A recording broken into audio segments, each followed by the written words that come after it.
Hi Sarah, welcome to Diverse Talks podcast. It's great to have you here. Obviously we've known each other for a few years now, but for those who don't know you, I'd love to kind of get an introduction as to who you are and what you do in the world of tech. Definitely. So I'm an engineering team lead at Dojo. Now what that really means is that I'm both a technical team lead and a people manager. And I lead quite a small niche team where we build software for other software engineers to really enable them to be able to focus on the business logic and their services without having to worry about other things. Nice. And in terms of like your background before Dojo and how you kind of got into the world of tech, what was your sort of path into the industry? So I think compared to many, I didn't grow up with like a big love of tech. I wasn't into gaming or anything like that. I was actually more into things like English literature, history, classics, physical anthropology. And when I was a teenager, I did a lot of work experience, and I really spent time thinking, what is it that I actually enjoy doing? What is it that I would want to spend my days doing? And what options are there? And one day I Googled problem solving and degrees related to problem solving, and computer science came up. So I got really interested in that, even though I didn't really understand computers and didn't really do anything special with them. And luckily, not long after, I met my partner, who was a software engineer, and he was able to actually show me what coding was, what software engineering is, and the whole flow of it, and I just absolutely fell in love. Yeah. And I went to university, I went to Queen Mary, I did a computer science degree, I did internships, and then entered the industry. Nice. And how was that kind of transition into the industry?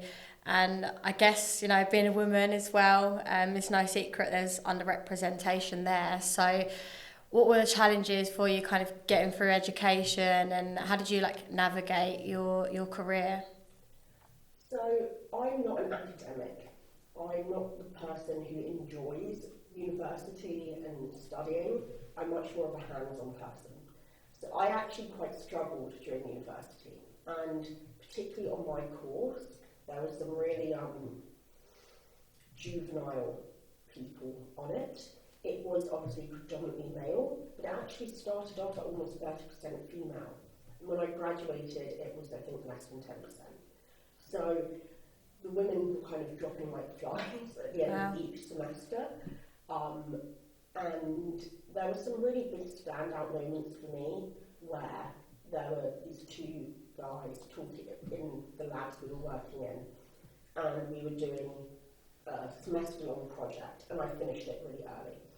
And we had to like sign into the lab. It was part of our grade, so I couldn't just go there and chill. And I was really good friends with a female TA. And these two guys were stuck, and then they made some comment about how they can't ask her because women just don't think right. Wow. And they didn't realise I heard them. And a couple of weeks later, they asked me for help because they realised I'd finished really early. And I was like, oh, I'm sorry, I'm a woman. I can't help you, can I? And they went a shade of red. I think throughout all the different kind of places I've worked at, internships and stuff, there has always been something. There's always been some form of subtle discrimination, an expectation, be that the way that I dress, the way that I speak, the number of emojis I use and how smiley I am, or the fact that, you know, there was a big pressure at one point for me to not go into software engineering and go into product management because apparently women were better suited to that. And if it wasn't for my support network, I would have given up. There were many times where I was very close to it, and I just felt I wasn't strong enough to do this.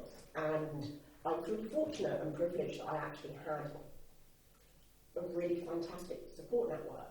And also everywhere that I did work, I always found someone to be an ally. Often an older male colleague who became a bit protective of me at times, but having somebody in the company batting for me and being able to say, no, this isn't okay, you're not overreacting, you should be allowed to have emotions and be human.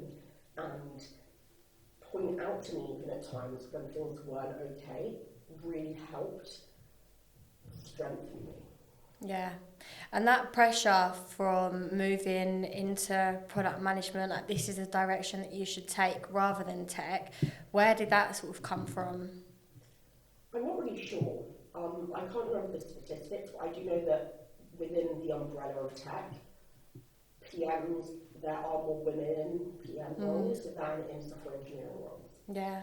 I think it comes down to this like subconscious antiquated way of thinking that women are definitely better organisers or better at, documentation or, these ideas around what women are apparently inherently better at. And I think in particular, because I'm a people person, I'm quite extroverted.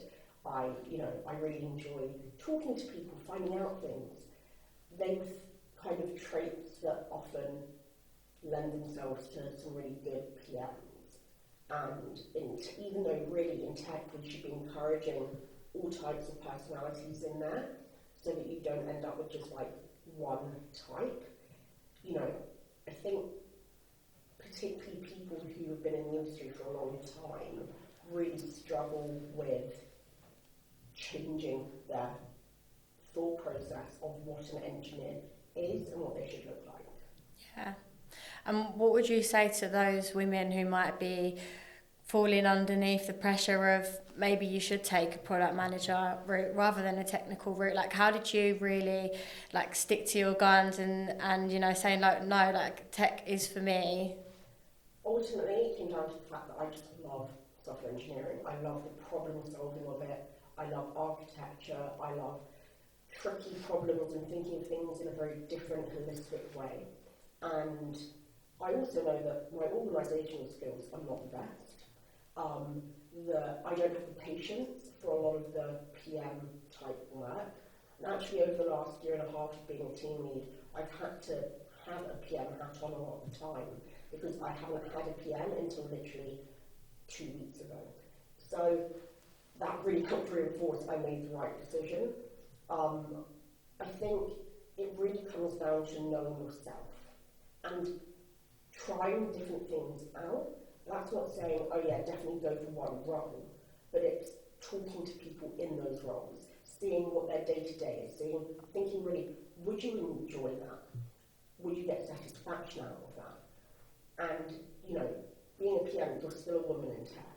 They are a critical part of any software engineering process and, every business.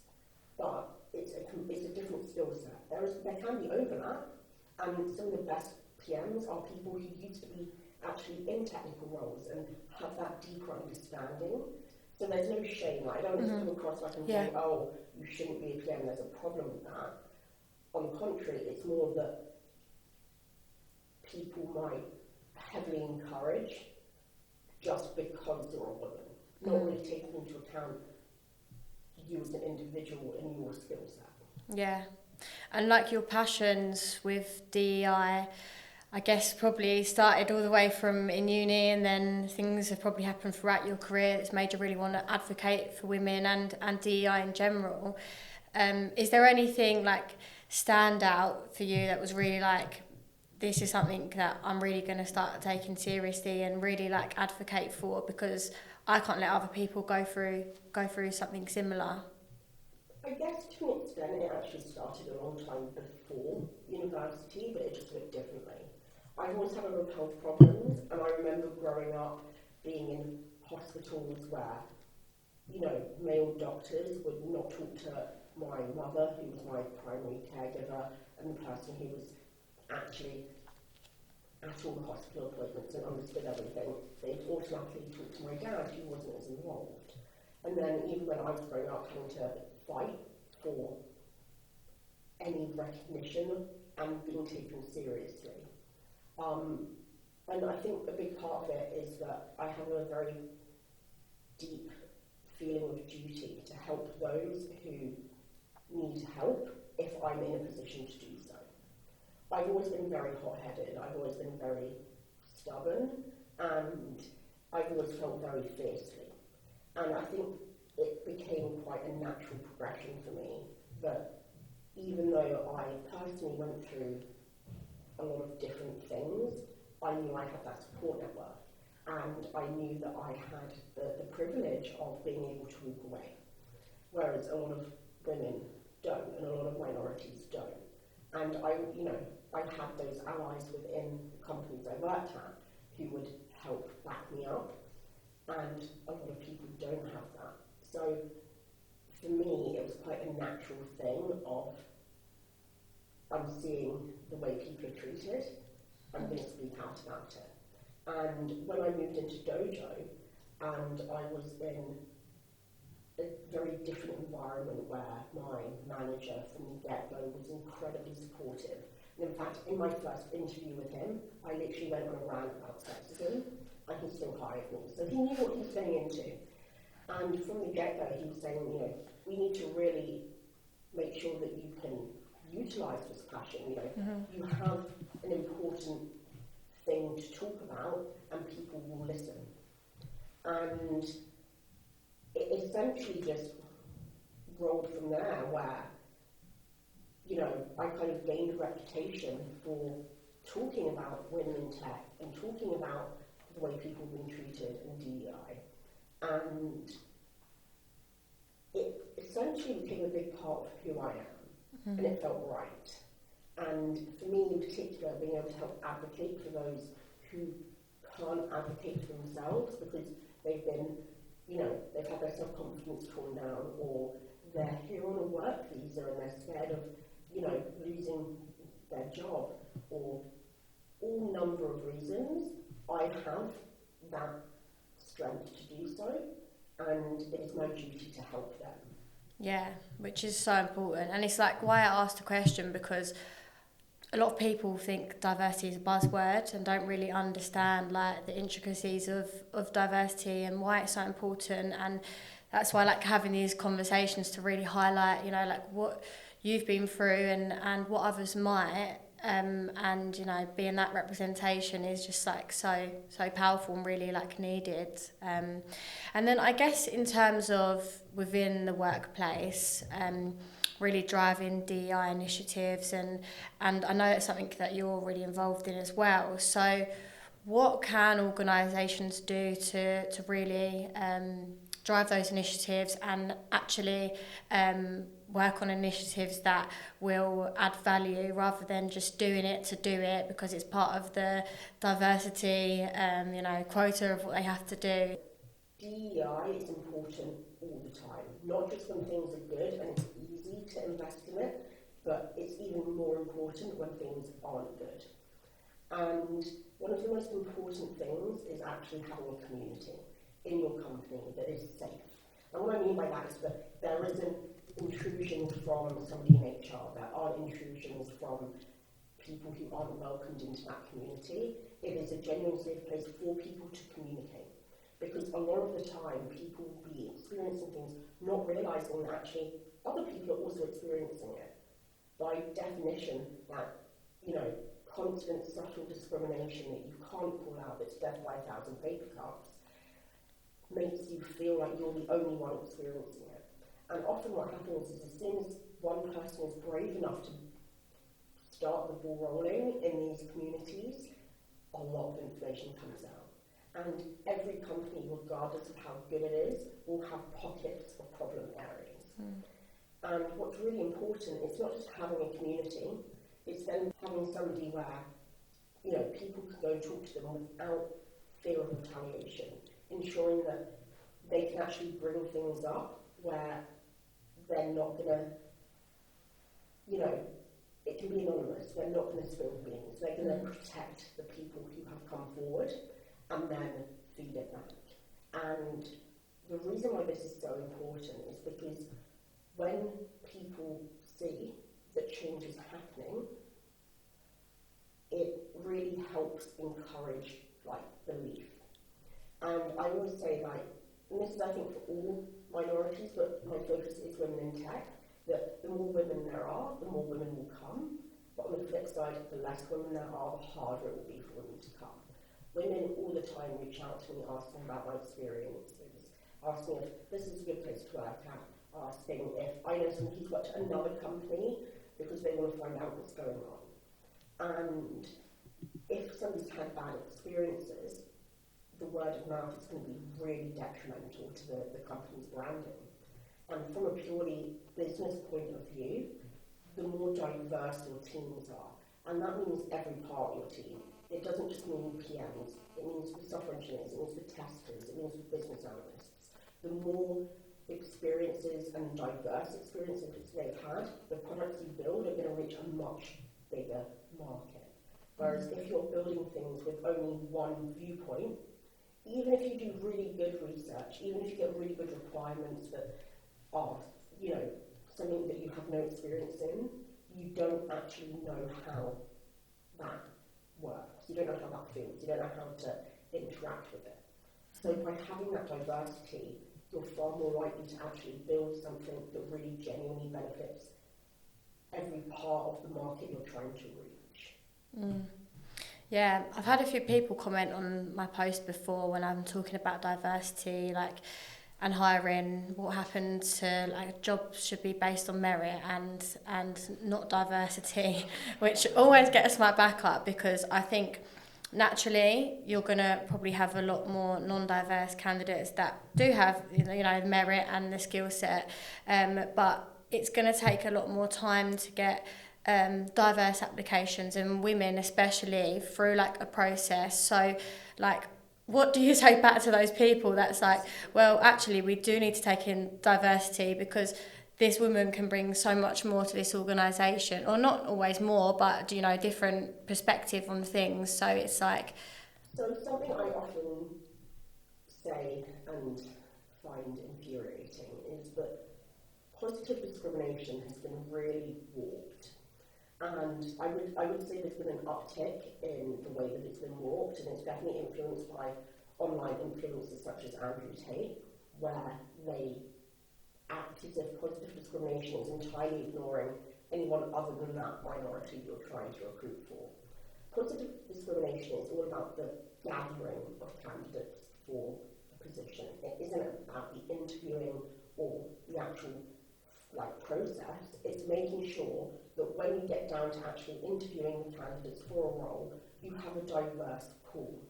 And that will take time, because a lot of women don't feel safe moving, especially if they've got the job security of being working somewhere for 2 years. They are scared of getting themselves into a worse situation. The unknowns with moving job can be really genuinely terrifying, especially if you've had bad experiences before. And another big thing is that there was a study done that women only apply to a role when they fulfill 70 or 80% of the job description, whereas I think with men it's around 30%. So what that means is, from the get-go, if you're not clearly stating the most essential parts of that role, and then the nice to haves and the extra bonuses, women are often going to be put off. So positive discrimination is really critical in the sense of going and finding women or minorities, going and finding those different people. That doesn't mean that the role isn't still open to, white men. It's more that you're putting an active effort into finding a big diverse group. And what that means is, when you then get to the interviewing stage, the interviewer should be taking into account each individual person's history. Have they had, a break for being a parent? Have they had to be caregivers? What was their education? All of that should be taken into account.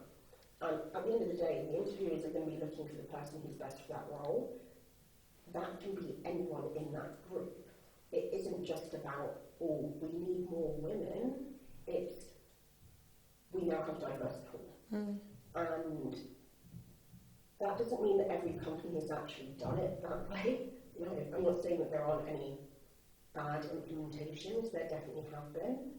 But the more diverse your teams are, the better your business will be due to the reach it has. And I think a big misconception is that And something that came up actually a lot during university and at different points, I've heard, men say stuff like, oh, well, there was a job fair that was only for women. It's not fair, we weren't being given that. The jobs were being taken away from us. So it's like, no, it was just active marketing to make sure that women knew that job was available. They knew that they could apply. They knew, it's really hard to try and reach for something when you don't have role models, where you don't see somebody you can connect with, identify with in that role. But it just means there's more competition. It doesn't mean the role's being taken away. And I think that competition is what really scares people. Because if they've had it easy going, suddenly having to prove yourself, suddenly having to actually fight and stand out can be genuinely terrifying. And I think a lot of it comes from a place of fear that, they aren't going to be good enough, or they're actually going to have to prove it. But it's all about who's the right person for that role. So we touched on initiatives, and you mentioned like internal groups and communities, which is really powerful. Is there anything else that comes to mind that maybe Dojo does, or that you've seen in previous companies that have worked really well? So I think a really big thing is to do with your hiring strategy. So I know that's something that we've introduced last year, is that for roles of a certain seniority, there is an actual dedicated period of time that our recruiters are just looking for specific minorities who fit that role. Like I said, that doesn't mean the role isn't open to all, but they're actively going out finding diversity for those senior roles. And then once that, I think it's a 6 or 8 week period, I genuinely can't remember, so don't hold me to that, then anybody else that they think could be a good fit, who isn't just that minority, gets added to the candidate pool. And it has genuinely had a really big impact. I think in particular, companies need to really look at the way that they're hiring and also their interview process. I've had many women say if they haven't had a single woman as part of their interview process, they're not going to take that role, because it means that the company can even try and find a woman in any part of that often multi-stage long interview process. And it's the type of thing which sounds really insignificant, but it makes a really big impact. Another big thing is being public and open about your diversity and the initiatives you're working on. Don't try and shy away that, you've only got 20%, of women in engineering or lower. Be honest, be open, and say what you're doing to actually make a difference. And ultimately, it's really about that consistency and sticking to it. And being ready to be equitable. If you've got, a mother who's returning after taking, a couple of years off to raise their child, understand that actually, they might need a bit of brushing up. They might need a bit of adjustment time. But that doesn't mean that they won't do fantastic work. Or making sure that you actually do have hybrid working so that any parent can accommodate, sick leave and school pickup and stuff, because even with hybrid working and fully remote working, they found that women are still taking on a significant portion of the childcare, even if if it's a 2-parent household, even if the man is also hybrid or fully remote. So that taking individual people's needs and experiences and showing them that you care will make the world of difference. And how do you do that if you're in like a big organisation that might be slightly more challenging? So I think for me, it's not really to do with the size, it's to do with the team and your area structure. For me, I very much run my team as hybrid. We're in the office 2 to 3 days a week, and that's what works best for my team. Now that doesn't mean that there aren't people in my team who might come in 4 or 5 days a week sometimes, because they don't want to work from home, but the general guidelines given that I give to my team is you know, at least having 1 or 2 days where we're all together in the office so that we can chat through problems and create a really good team bond. But there's definitely days where I'm like, I need to work from home, I need to focus, I need to concentrate, and I won't get that level of focus in the office. And what's really important here is that I'm actually taking the people in my team's needs into consideration on which days we're in the office, why we're in the office, things like that. Even though Jojo has grown so much since I've joined, for me it's still very much what works best for my team to deliver the best results. And if you're in a really big company where they're forcing return to office for silly, you know, because they want people in the office and they think that people aren't working correctly from home and stuff like that, it's really about exploring what are the different options, what are the guidelines, what is the necessary and what is the flexible, and finding a compromise. Yeah, and I guess that ties in quite nicely to talking about like the retention of women in tech, and probably goes all the way back down to university, where you said on your course there was 30% of women, then by the time you finished there was 10%. What can we do to change that? So my focus with my women in tech activism is the retention of women in tech. There was a statistic that came out last year that said a significant portion of women, around 45% of women who enter the tech industry, actually leave within the first 8 years or by the age of 35. It was both shocking and not shocking at the same time. I think the biggest thing is death by 1,000 paper cuts. It's all these different little things that build up and have a really big knock-on impact. And it often starts with management, where somebody has joined, you know, early on in their career, and they will naturally mimic their manager's behaviour because that's what you do to fit in, so that you're more likely to have job security. But that then has that trickle-down effect, right? So if you've got a manager, and whenever you guys go out for team lunch, you're the only woman in the team, you're not into football, all they're talking about is football. They play football after work sometimes on the weekends. You're automatically isolated. However hard you try, you're not going to get that same team bond. And that then has an impact on how team meetings run, stand-ups run, where, you know, the person leading it has that deeper connection and bond with the other people in the team. So they know that, you know, Bob's going through a divorce and this person's having issues because their kid's got a cold and X, Y, Z.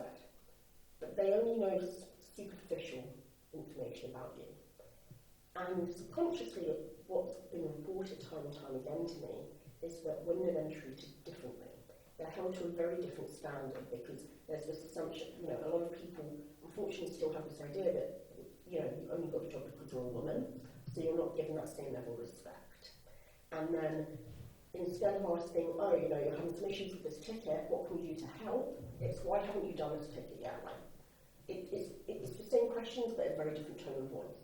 It's, okay, fine, I'll set up a meeting for you to go through the requirements of the PM. Not, why don't I, you know, set something up and make sure that you understand everything fully. But then that tone of voice, that kind of very subtle but consistent behaviour, kind of seeps into everybody else's subconscious. So when it comes to time to review, you know, they're not really taking into account all those small extra things you've done because you're trying to prove yourself. They're thinking about, you know, they can't quite put their finger on it. They don't think you're quite a team player. And, you know, it's taken you a bit longer to do some tickets, but really, should it have taken you that long? Because they don't know all the ins and outs. They don't know the complications because you weren't really given a proper platform to explain it. So instead of you getting put forward for the promotion, somebody else's. It doesn't matter that you've actually spent hours every week helping them, going that extra mile, because that's just expected. You're a friendly person, you know. It's not seen as doing extra that should be rewarded. It's just that's how it is. And all of these things add up. You can't really easily pull each individual thing out. If you try, you know, women are very often told you're being overly emotional. And I always like to say, you know, one of the greatest feats of man is that they've somehow convinced the world that male anger is not an emotion, but female anger is being overly emotional. Women aren't allowed to be angry, they're not allowed to raise their voice, they're not allowed to be upset, they have to be perfect. And if they aren't, it will be held against them for a long time. So they don't have that security and that safety to bring things up, because also, you often are told you sound a bit crazy. You know, why is it that, oh yeah, fine, go to the pub after work once a week, and yeah, well, we talk football, what's the big deal? You know, you could join in if you wanted. The implication, the connotations of everything, the knock-on impact. And where retention comes in is that women reach a breaking point where they've hopefully gotten through that incredible shredding of self-confidence, and they now realise their worth, and they've built up a good support network. Or something I've heard a few times is they've had a child and they've had a bad day at work, and they come home and they look at their kid and they go, I don't want my kid to be treated this way. Why am I putting up with being treated this way? So they leave. And what's really important is that that behaviour is identified top down. Every level of management is important, but if your exec suite or CTO, the people really high up, make a very public stand against this, and actual training is involved, and it isn't just something that you do every now and then, you actually have to actively work on it, building up a habit of self-reflection and asking advice, and if there's that community, asking to set up meetings with them to find out like how, you know, how can things be better. You know, it's not going to come naturally to you. It's understandable that people often feel defensive, because ultimately I think most people are good. They don't realise that they're doing this.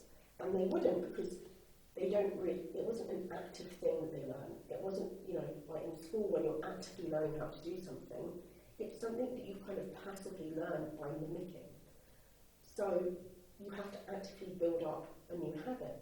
In the same way that anything new, you have to put that effort in. And you have to be vulnerable. You have to actually work through that defensiveness and realise everybody does make mistakes. What's important is how you learn and grow from them. And really show the people you're making an effort. You know, if you're in a meeting and there's somebody who's being a real arsehole, you know, don't publicly call them out, because that can just be really humiliating. But afterwards, pull them to the side, say like, look, I know you probably didn't mean it, but this is how you came across. Let them be upset, let them be defensive, let them work through it, and then say like, I understand you're under pressure and stuff, what can I do to help? Maybe you've got, you know, there's some really good training going on, you know, that I think would be great. But then also on the flip side, talk to the woman or the minority and say like, look, I saw this was happening, I'm sorry, but you know, it didn't feel right for me to step in at the time, but I've actually already spoken to them. And I've already made it clear that this isn't okay.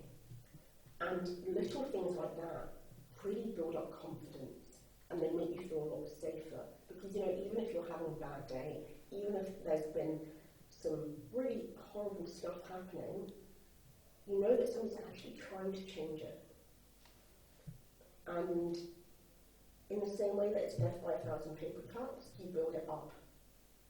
Small, sustainable bits. Yeah. And then I guess on the other side of things, moving away from gender, maybe more into disability, I feel like it's maybe one of those things that gets overlooked and doesn't necessarily get as much attention as like gender, for example, when it comes to looking at DEI. So I know you openly talk about like the disabilities that you have and like issues that you've had, you know, across your life, and what have like organisations done to support you? Like, where does disability like fit within inclusivity, and why is it so important? I think that actually the industry has come really far in the last 5 or 6 years. I remember my first manager in my first like proper full-time job sat me down one day and he said, you have such severe ADHD, how could nobody ever realise this?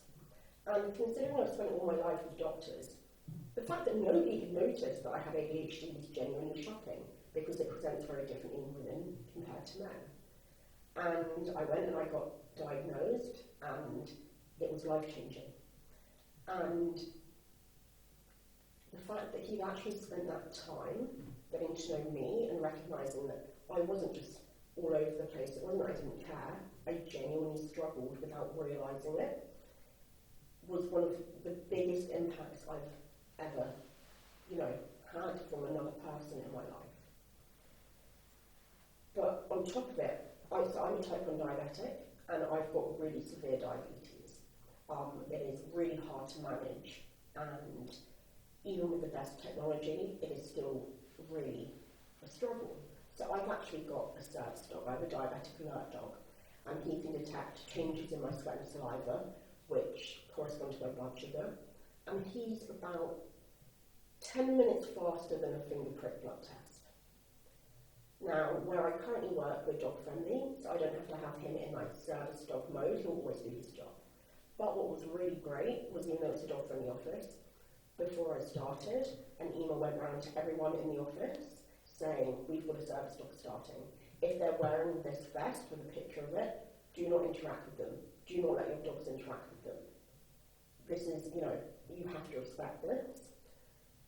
And made it clear that if the vest was off, then it's fine, don't just go up to a random dog, that's just, ridiculous. But the fact that they actually went out of their way to, actively educate people was a really big deal.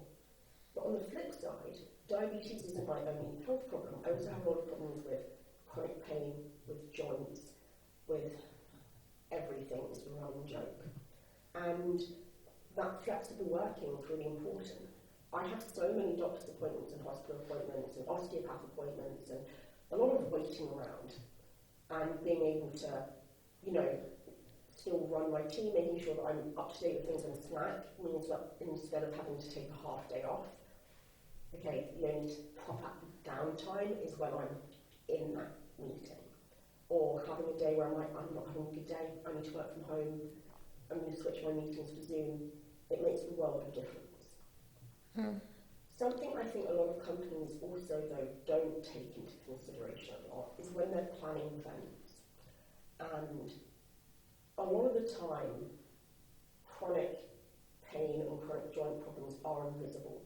People look at me and they don't think that I have these chronic problems because, I guess to them, I get told, oh, you're always so smiley. Yes. It would be a depressing if I just spent my whole life going around with a sad face complaining.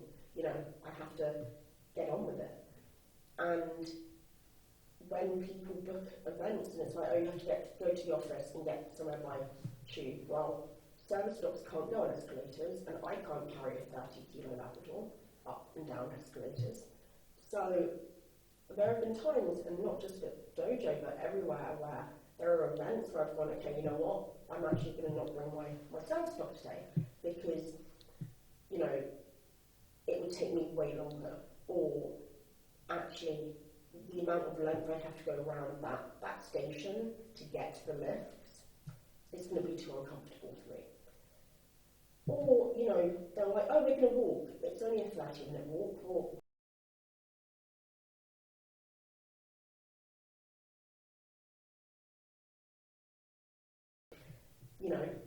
a lot of the times, little things like that aren't taken into consideration, but it's stuff that should be taken into consideration. And especially with the way that women are treated in health, and they're often not believed, and they have to fight to be heard, they have to fight for their symptoms to actually be registered and checked.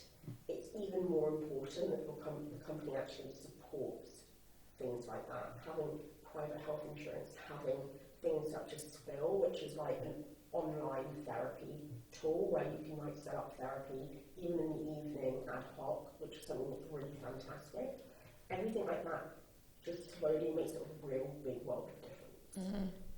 Yeah, because I was going to ask, what can organisations do to foster an environment of inclusivity for disabilities, where people feel like they can actually speak up, especially for like the underrepresented women who don't want to be the loud voice in the room, or like you mentioned, maybe the ethnic minority who's on a visa sponsorship and might not feel comfortable having those type of conversations. So what can be done? From my experience, the biggest thing is actually having someone being vocal about it. I'm incredibly open about the fact that I have physical health problems, mental health problems. I'm always, I have chronic issues that I have days where I'm just knackered. And I don't make light of it. Occasionally I have some dark humour around it. But I'm very conscious that by being open about it and showing that this is okay to be open about, I'm fostering an inclusive environment. And I've always had people everywhere I go make comments about, like, I've never heard someone talk about, oh yeah, I'm going to therapy later, just casually in a team meeting before. And it made me feel, less weird, and that it was more normal. And being very open about my ADHD and things like that, where it's painting a fuller picture of who I am and why I might be acting in certain ways, or why I might be behaving in ways that might seem counterintuitive to others, but it's so that I can actually do my job. And I always say, people speak up, particularly people in a position of power, because often, people in a position of power, especially to those a lot more junior, they seem much bigger than they are. They seem, like they are Superman or Superwoman, and they couldn't possibly have anything wrong with them, because otherwise how did they get there? And that's why being open about it is so important. Yeah, definitely. Could go on all day talking to you about this. There's so much to say, and there's so much that you can bring to the table. I really find you so inspiring, and just to have that person who really advocates and is passionate. So yeah, thank you so much for all of the work that you do and coming on the podcast. It's been great to chat to you, and I hope this can help others. It's helped me. So yeah, thank you so much. My pleasure. And if anyone did want to hear more of my talks, because I do a lot of public speaking, I'm on a lot of different podcasts. I've actually got a website now with my full portfolio, with all of my recorded content of articles as well and things like that, which is persov.com. So I do encourage people to check it out or reach out to me on LinkedIn. I'll always respond eventually. And yeah. Yeah. It's been an absolute pleasure to be here today.